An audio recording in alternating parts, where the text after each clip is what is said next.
Okay, we're going to shoot over here to the heart line. The heart line is the horizontal line at the top of the palm. It's just below the fingers and tells us about your emotional state and the physical health of your heart. And you have a straight heart line, which means you're tough emotionally. You hold your cards kind of close to your chest. You don't put up with other people's games and shenanigans. You say what you mean and mean what you say. Now, your heart line also reflects the health of your heart. You want a nice, clean, consistent line without breaks or little islands on it. If you have these markings, that can indicate a little bit of stress on that heart. So as we examine that heart line, your heart line actually goes along nice and consistent. You don't see any big breaks in the line. Oh, you got a little bit of islanding there. It looks like up in your 60s and 70s. So you definitely want to eat heart healthy and not do anything that puts any stress on that heart. You do have a couple of these little, what we call little stressor triangles underneath, but we'll look at that spine line in just a minute to see if that's not a contributing factor. But other than that, it's a good, strong heart line, good, healthy heart. Now, I'll tell you how to double check that line if there's anything serious. You want to look at the edge of your fingernails. And if you have any kind of a steep roundness to them, or what we call clubbing, especially if they grow over the end of the fingertip, then you want to look at the nail beds. There should be a nice pink color underneath that nail bed.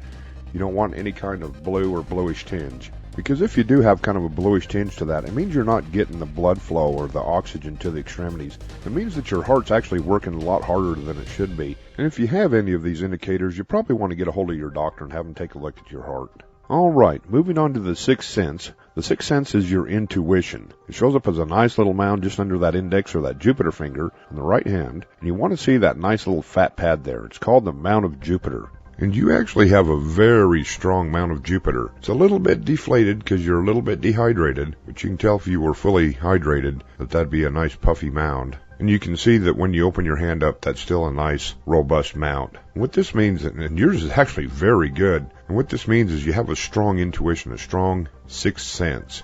So you want to listen to that small, still voice in the back of your mind.